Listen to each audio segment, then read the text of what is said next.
Zarathes Velnari stood at the great window of the diplomatic station, watching ships from dozens of worlds dock at the massive spaceport. Her scaled hands pressed against the cool metal as she fought back tears.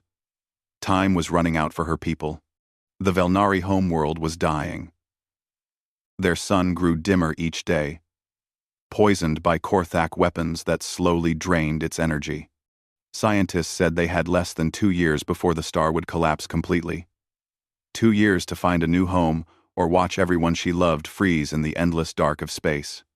"The Centauri delegation has refused," said Captain Thexara, her military advisor. His voice carried the weight of another failed negotiation. "They say helping us would anger the Korthak hegemony?" Zara closed her eyes. The Centaurians were the 5th major power to turn them away this week. Everyone feared the Korthak. The brutal conquerors had destroyed entire star systems that opposed them. No one wanted to risk their wrath to save one small colony of peaceful scholars. "What about the Altarians?" she asked, though she already knew the answer from Thexara's expression. "The same. They offered sympathy, but no ships, no weapons, no sanctuary worlds." He paused, his reptilian features tight with frustration. "Princess, perhaps we should consider the Korthak terms. If we surrender now, they might allow some of our people to live as servants." "Never." The word came out sharper than Zara intended. "We are Velnari. We do not kneel to murderers." A soft chime indicated someone requested entry to their private meeting room. Zara wiped her eyes quickly and straightened her formal robes. Even in desperation, she had to maintain dignity for her people. "Enter," she called. The door slid open to reveal an unremarkable human male. He was average height, with dark hair and brown eyes that seemed to take in everything without judgment. His clothes were simple but clean, the kind worn by traders and minor diplomats throughout the galaxy. "Your Highness," he said with a respectful bow. "My name is Marcus Chen. I represent the Terran Trading Consortium." Thexara made a dismissive sound. "Humans? Princess, we do not have time for—" "Please," Marcus interrupted gently. "I know my people are new to galactic politics. Most species see us as primitive newcomers with crude technology. But I have a proposal that might interest you." Zara studied the human's face. She had met a few humans before. They were oddly expressive compared to most species, their emotions playing across their features like water. This one seemed calm, almost unnaturally so given the circumstances. "Speak," she said. Marcus stepped forward, his hands empty and visible, a gesture of peace. "The Terran Consortium is prepared to offer your people full protection against the Korthak hegemony.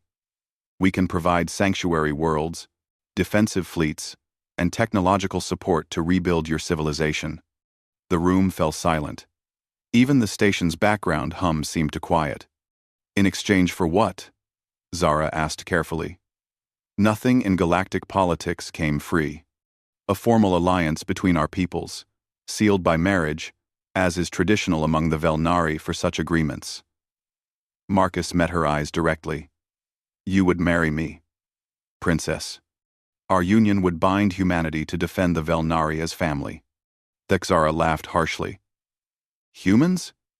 Your entire species has maybe 50 worlds and a few hundred ships. The Korthak have thousands of warships. This is madness." Marcus never looked away from Zara. "I understand your skepticism, Captain. But my people have something the Korthak do not expect. The element of surprise. Samansi. Anyway. Scenes around her and... Anyway. They dismiss us as harmless traders and explorers. That gives us advantages." "What kind of advantages?" Zara asked, though part of her was already considering the offer. What choice did she have? "The kind that work best when kept secret until needed," Marcus replied.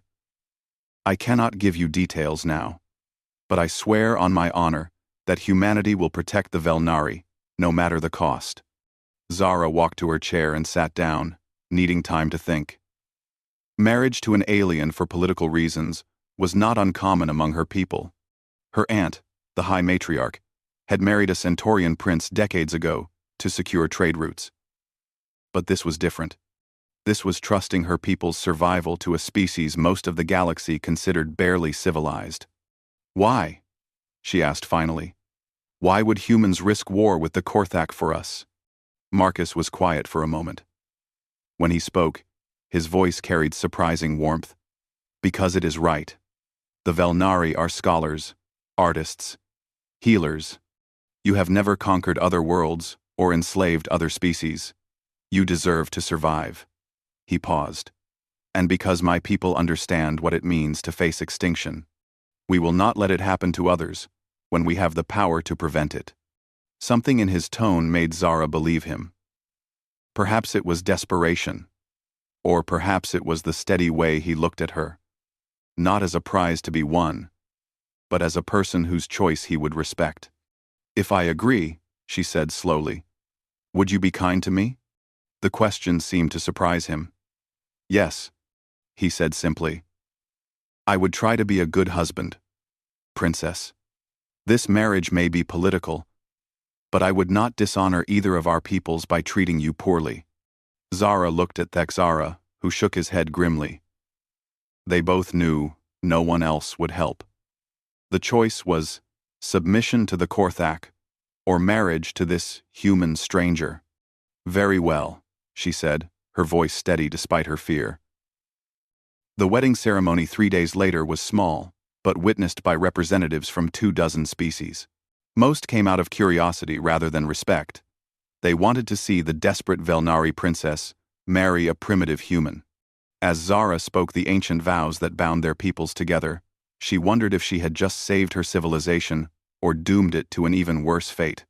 Marcus Chen was nothing like Zara had expected a husband to be. He was quiet, respectful, and seemed genuinely interested in learning about her people and their culture. Their marriage cabin aboard the transport ship had separate sleeping areas. And he never pushed for intimacy. She was not ready to give. Your biotechnology is remarkable, he said one morning, examining a Velnari healing crystal through a small device. The way you grow these structures instead of manufacturing them, it is like art and science combined. Zara watched him from across the small common area. His hands moved with careful precision as he took notes in a leather journal. She had noticed those hands before. They were scarred and calloused, strange for a simple trader. When she asked about it, he had smiled and said he enjoyed working with tools. Most species see our biotechnology as primitive, she replied, settling into the chair across from him. They prefer metal and circuits. Most species are short-sighted, Marcus said, still focused on the crystal. Biological systems adapt, evolve, self-repair. They are elegant in ways mechanical systems are not. He looked up at her then. Your people think like engineers and artists at the same time. It is beautiful. Heat rose in Zara's scaled cheeks, a Velnari expression of surprise and pleasure. Few outsiders understood or appreciated their work. The transport ship shuddered slightly as it dropped out of hyperspace. Through the viewport, New Thesara appeared. A blue and green world that looked almost like the Velnari homeworld before the sun began dying. It was beautiful, but Zara's heart ached, knowing her people came here as refugees. Home, Marcus said softly, following her gaze. Temporary sanctuary, she corrected. Home, he repeated with quiet firmness. For as long as your people want it. Over the following weeks, Zara watched her husband with growing confusion. He spent his days learning everything he could about Velnari society, technology, and history. He spoke with elders, played with children, and helped where needed without being asked. But he also did things that seemed odd for a trader. He would stand at the settlement's edge each dawn and dusk, perfectly still, watching the horizon. When she asked what he was looking for, he said, Trouble always comes when people are not paying attention. The first Korthak scouts arrived 3 months after the humans established their presence on New Thessara. 6 ships, sleek and menacing, dropped out of hyperspace at the edge of the system. They made no attempt to hide their arrival. Captain Thexera called an emergency meeting in the settlement's main hall. The Velnari military leaders looked grim as they studied the tactical displays. "Scout ships," Thexera announced. "They are testing our defenses, counting our ships, studying our positions." He gestured to the screen, showing New Thessara's orbital space. "We have 4 defense platforms and 2 patrol ships. They will report back that we are weak." "What about the human ships?" asked Elder Silthara, Zara's aunt and the colony's spiritual leader. 3 vessels, Marcus said quietly from where he sat beside Zara. "All civilian craft, lightly armed." The room fell silent. Everyone was thinking the same thing. When the real Korthak fleet arrived, they would be overwhelmed within hours. "How long before they attack in force?" Zara asked. "Weeks, maybe months," Thexara replied. "They like to let fear build first. It makes conquest easier." That night, Zara found Marcus standing on the balcony of their shared quarters, looking up at the stars.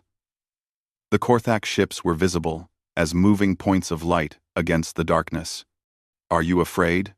she asked, joining him at the railing. "No," he said after a moment. "But I am concerned. Your people do not deserve this threat. Will your people really fight for us? When the Korthak come with hundreds of ships, will humans die for Velnari?" Marcus turned to look at her, his expression serious. "Yes, we gave our word. But why? Truly? You barely know us." He was quiet for so long, Zara thought he would not answer. When he spoke, his voice carried a weight she had not heard before. "Because strong people protect weak people. Because some things are worth fighting for, even when the cost is high." He paused. "And because you trusted me when no one else would help you." The next morning brought troubling news. Velnari patrol ships had encountered Korthak raiders near the outer planets. The engagement lasted only minutes before the Velnari vessels were forced to retreat. 2 ships were damaged, and several crew members were injured. "They are probing our response times, our weapon capabilities," Thexara reported to the council. "Each encounter teaches them more about our weaknesses." Marcus sat through these briefings without speaking, but Zara noticed he took detailed notes. His questions, when he asked them, were precise and technical. How fast could the defense platforms rotate? What was the maximum range of Velnari energy weapons? How many fighters could be launched simultaneously? "You ask many questions for a trader," Thexara observed, after one particularly long session. "I ask questions because I want to help," Marcus replied calmly. "You cannot solve problems without understanding them first." That evening, Zara watched her husband exercise in their quarters' small gym space. She had seen him do this routine every day since their marriage, but now she paid closer attention. His movements were fluid, precise, almost like a dance. But there was something lethal about the way he moved. Something that reminded her of the great predators from her homeworld. When he finished, she asked, "Where did you learn to move like that?" Marcus paused in toweling the sweat from his face. "Like what?" "Like you are always ready for a fight." For just a moment, something flickered in his eyes. Something hard and dangerous. Then, his usual calm expression returned. "A trader who cannot defend himself does not stay in business long," he said with a smile that did not quite reach his eyes. But Zara was beginning to suspect that Marcus Chen was much more than a simple trader. The question was whether that would be enough to save her people when the real war began. The alarms began at dawn. Zara woke to the sound of sirens wailing across the settlement and Marcus already moving, pulling on clothes with military efficiency she had never seen from him before. "How many?" he asked Thexara as they rushed into the command center. 200 ships, the captain replied grimly, his scaled features pale. Full battle fleet. They dropped out of hyperspace an hour ago and are moving toward us in formation. Zara stared at the tactical display, showing New Thesara's orbital space. Red dots representing Korthak vessels filled the screen like a plague. Against them, the Velnari had 4 defense platforms and 2 patrol ships. 3 small human vessels floated nearby, looking pathetically inadequate. We should surrender, Elder Silthara said quietly. We cannot fight this. Too many will die. No. Marcus's voice cut through the room like a blade. Everyone turned to stare at him. Signal. The Korthak fleet. Tell them we wish to negotiate. You want to surrender? Zara asked, unable to hide her disappointment. I want to talk to their commander, Marcus corrected. He was no longer the quiet, respectful husband she knew. His posture had changed, his voice carried authority, and his eyes held a cold intelligence that made her shiver. The response came within minutes. The image of a massive Korthak warrior filled the main screen. Commander Gexital was 8 feet tall, covered in natural armor plates, with 4 arms ending in razor-sharp claws. Behind him, the bridge of his flagship bustled with activity. Velnari scum, the commander snarled, his translator rendering his words in cold, mechanical tones. You will surrender now, or watch your world burn. Your pathetic human allies cannot save you. I am Marcus Chen, representing the Terran Consortium, Marcus said calmly. We claim protection rights over this system, under galactic law. Gextal laughed, a sound like breaking metal. Humans? You have 12 ships against my 200. Your species is barely spaceworthy. Stand aside, and we might let you flee back to your primitive worlds. Our offer is simple. Marcus continued, as if the Korthak had not spoken. Leave this system now, and no harm will come to your forces. Stay, and face the consequences. The alien commander's laughter grew louder. You threaten me, human? With what? Your toy ships? Marcus smiled, but it was not a pleasant expression. Captain Thexara, please transfer tactical command to me. What? Thexara looked confused. Marcus, you are not military. You are a traitor. No. Marcus said quietly. I am Colonel Marcus Chen, Terran Special Operations Command. And those are not trading ships. Zara felt the blood drain from her face as her husband's words sank in. Around the command center, Velnari stared in shock as the human they thought they knew revealed himself to be someone completely different. Impossible, Gextal snarled from the screen. Humans have no military worth mentioning. Computer, authorization Chen Alpha 774, Marcus said clearly. The 3 human ships in orbit suddenly changed. What had looked like simple cargo vessels now sprouted weapons arrays, sensor dishes, and armor plating that had been perfectly concealed moments before. Their energy signatures spiked as massive reactors came online. What are those? Thexara whispered. Terran Navy stealth frigates, Marcus replied, his attention focused on the tactical displays updating around him. Each one carries enough firepower to level a continent. He looked at the Korthak commander, whose expression had shifted from amusement to concern. Last chance, Gextal. Withdraw now. The alien commander's 4 arms spread wide in a gesture of rage. You think 3 ships, even military vessels, can stand against 200? Attack formation. Destroy the humans first. Then burn every city on that planet. The Korthak fleet began moving, their ships spreading into battle formation as they accelerated toward New Thesara. Zara gripped the edge of the command console, watching certain death approach her people. Colonel, came a voice from the communications panel. All Terran units report ready. All units? Zara looked at Marcus in confusion. There are only 3 ships. Marcus touched controls on the console with practiced ease. Computer. Reveal all Terran assets in system. The tactical display exploded with new contacts. Ships materialized throughout the system as their stealth fields dropped, dozens of them, hidden among asteroids, behind moons, lurking in the shadows of planets. Each one was sleek, deadly, and armed beyond anything the galaxy had seen from humans before. 47 ships, Marcus announced calmly, plus 6 automated defense platforms we installed around key system points over the past 3 months. He looked at the screen, where Commander Gextal's expression had changed from confidence to alarm. The odds just shifted. This is impossible, the Korthak commander snarled. Humans do not have this technology. Humans, Marcus replied with that cold smile, have been preparing for galactic war much longer than you realize. We have been watching, learning, and planning while you dismissed us as harmless. His voice dropped to barely above a whisper. That was your mistake. He turned to Thexera. Captain, please evacuate all civilians to the deep shelters. This is going to get messy. Well, two. Marcus, Zara said, her voice barely steady.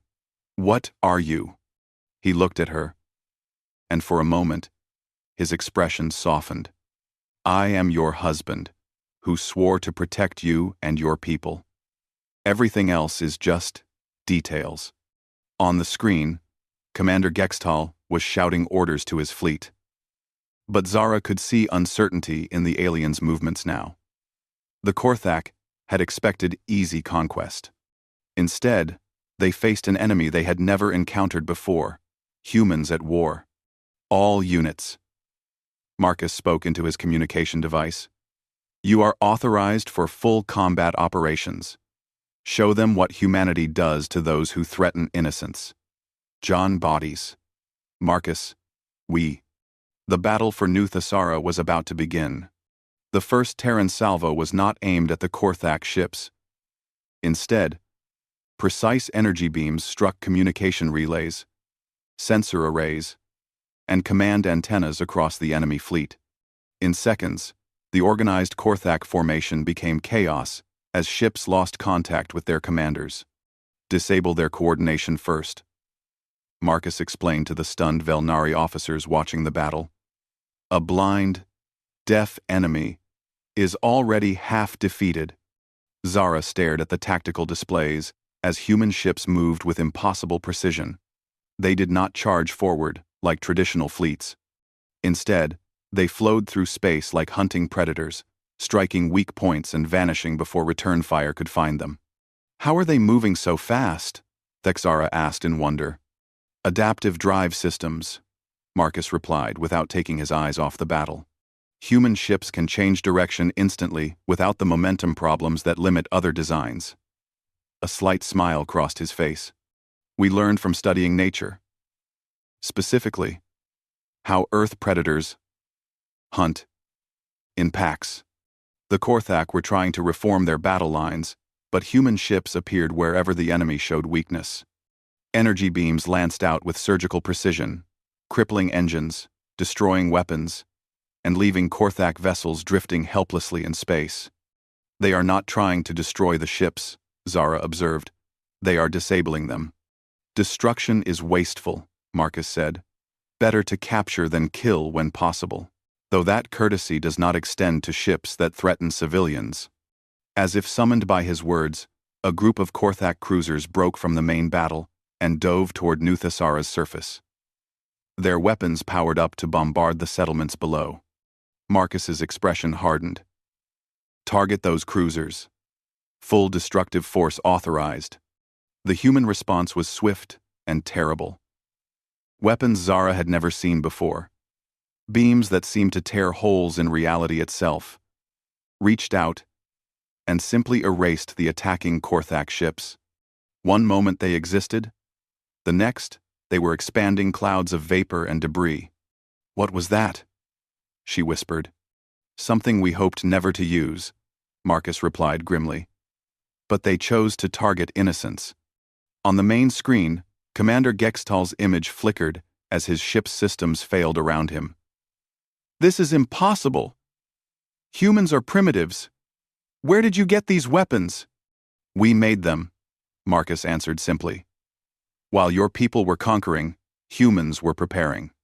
Every species you destroyed taught us how to fight you better. His voice became cold as winter. Did you think we would not notice when you began killing entire civilizations? The battle was turning into a rout. Of the 200 Korthak ships, more than half were disabled or destroyed. The remainder were scattered across the system, trying desperately to escape. But human ships were faster, and they had positioned themselves to cut off every retreat route. Unknown contacts approaching, announced a Velnary sensor technician. Korthak reinforcements? Marcus checked his displays and shook his head. Korthak dropships. They launched ground forces before the battle began. He turned to Zara. They are going to try to capture the settlement and use your people as hostages. Through the command center's windows, Zara could see dark shapes descending through New Thessara's atmosphere. Hundreds of assault craft carrying thousands of Korthak warriors, each one a trained killer bred for conquest. Our ground defenses cannot stop that many, Thexara said desperately. Marcus was already moving toward the door. Then I will have to stop them myself. You? Zara caught his arm. Marcus, you are one person. They have an army. He looked down at her, and she saw something in his eyes that made her step back. It was not anger or fear. It was the cold calculation of a predator that had decided to hunt. I am not just one person, he said quietly. I am a Terran Special Operations Colonel, and they just threatened my wife. Marcus left the command center, moving with purpose through the settlement's corridors. Zara followed, unable to stay behind, needing to see what her husband truly was. She found him in what she had thought was a storage room, but as he spoke commands in his own language, hidden panels opened to reveal weapons and equipment she could not identify. Marcus began putting on armor that seemed to flow like liquid metal, adapting to his body and movements. You have been living with an arsenal next to you for months, she said in amazement. I hoped never to need it, Marcus replied, checking weapons with practiced ease. But hope and preparation are different things. The first Korthak forces landed in the settlement's outer districts. Zara watched from the command center as alien warriors poured from their dropships, each one 8 feet tall and armed with energy weapons and razor-sharp claws. They moved in formation, burning buildings and capturing civilians. Then Marcus appeared among them. Zara had seen her husband exercise, had noticed his fluid movements and quick reflexes. But watching him fight was like seeing a force of nature unleashed. He moved faster than should have been possible, appearing and disappearing among the Korthak forces like death itself. His weapons seemed to think independently, targeting multiple enemies simultaneously while he fought others hand to hand. Where Korthak claws met his armor, energy fields deflected the strikes. Where his weapons fired, alien warriors fell. By the ancestors, Thexara whispered. He is not fighting them. He is hunting them. The Korthak formation began to break apart as fear spread through their ranks. These were warriors who had conquered dozens of worlds, who knew no fear in battle, but they had never faced anything like the human moving among them. Marcus did not just defeat them, he dismantled them systematically, using their own aggression against them, turning their formations into traps, making their superior numbers work against them instead of for them. Within an hour, the ground assault was over. Korthak survivors fled back to their ships, abandoning equipment and wounded comrades in their haste to escape. In space, the naval battle had ended as well. The few remaining Korthak ships were jumping to hyperspace, fleeing a system they had expected to conquer easily. Marcus returned to the command center, his armor flowing back into civilian clothes as if the deadly warrior had never existed.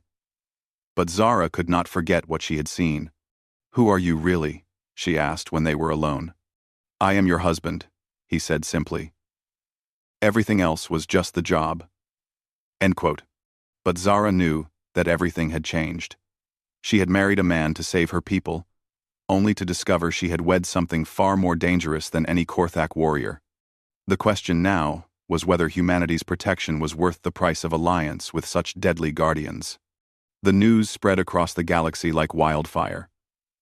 Within days, every major civilization had heard the impossible story. Humans had not just defeated the Korthak hegemony, they had crushed them completely. 200 warships reduced to scrap metal by a species most considered barely spaceworthy. Zara stood in the settlement's rebuilt council chamber, watching diplomatic messages pour in from across known space. The Centaurians, who had refused to help months ago, now requested urgent meetings about mutual cooperation. The Altarians offered technology exchanges. Even the proud hegemony worlds were sending careful inquiries about human intentions. "They are afraid," she observed to Marcus, who sat quietly reviewing reports. "They should be," he replied without looking up. "We have been studying them for decades, learning their weaknesses, positioning our people throughout their territories. Now they realize they never knew humans at all." Captain Thexara entered the chamber carrying a datapad, his expression troubled. "Princess, we have received reports from 17 other systems. Human fleets have appeared at each one, revealing themselves after remaining hidden for years." He paused. "How many of your people are out there?" Marcus finally looked up from his reports. "Enough." "That is not an answer," Thexara pressed. "It is the only answer you need." Marcus replied calmly. "Humanity is now a galactic power. We have been preparing for this moment since we first learned about species like the Korthak. We have been preparing." Wah. Zara studied her husband's face, still trying to reconcile the gentle man she had grown to care for with the terrifying warrior she had witnessed. "You planned all of this, even our marriage." "No," Marcus said, his voice softening. "I volunteered for this assignment because the Velnari deserved protection. The marriage was political necessity." He stood and moved closer to her. "But what grew between us was real. At least, it was for me." The words hung in the air between them. Zara had felt it too. The slow shift from duty to genuine affection, from political alliance to something deeper. But knowing what Marcus truly was, what humanity was capable of, changed everything. "Are we your allies or your subjects?" she asked. "That depends on you," Marcus answered honestly. "Humanity will honor our agreements. We will protect Velnari space, help rebuild your civilization, share technology that benefits both our peoples. But we will also expect loyalty in return." Elder Silthera, who had been listening quietly, spoke for the first time. "And if we refuse? If we decide we want nothing to do with humanity's war machine?" Marcus was silent for a long moment. When he spoke, his words carried weight that made everyone in the room listen carefully. "Then you would be free to leave. We do not conquer those we protect." He paused. "But you would also be alone. And the galaxy is full of species like the Korthak, who see kindness as weakness." A communication alert chimed, interrupting the tense conversation. The main screen activated to show High Matriarch Silandra calling from the temporary Velnari government ship. "Zara, my child," the elderly ruler said, her scaled features worn with exhaustion. "I have spoken with human representatives throughout the galaxy. Their offer is generous. 3 worlds of our choosing, full autonomy within human-protected space, and technological assistance to restore our civilization." "And in exchange?" Zara asked. "Formal alliance. Our biotechnology combined with their military systems. Our people would become partners in humanity's galactic expansion." Silandra's expression grew troubled. "They also want our scholars to help them understand other species better. They are very thorough in their planning." After the call ended, Zara walked out onto the balcony, where she had stood with Marcus so many nights before. The sky above New Thessara was peaceful now, but she knew human ships patrolled just beyond sight, ready to destroy any threat to their new allies. Marcus joined her at the railing, standing close but not touching. "What are you thinking?" "What?" "I am thinking that I married you to save my people from one conqueror, only to learn you are part of another," she said quietly. "Are we conquerors?" Marcus asked. "We offered protection and asked for alliance. We could have simply taken what we wanted after defeating the Korthak. Could you? Or do you need willing allies more than unwilling subjects?" Marcus smiled ruefully. "You are getting to know humans very well." "Some humans," she corrected. "I am getting to know one human very well." They stood in comfortable silence for a while, watching New Thesara's 2 moons rise over the horizon. Finally, Zara spoke again. "I have a question that has nothing to do with politics or alliances. Ask, when you look at me now, after everything that has happened, do you still see a wife? Or do you see a useful ally?" Marcus turned to face her fully, his expression serious. "I see the woman who trusted me when no one else would. I see someone brave enough to sacrifice herself for her people, and strong enough to question my motives even after I saved them."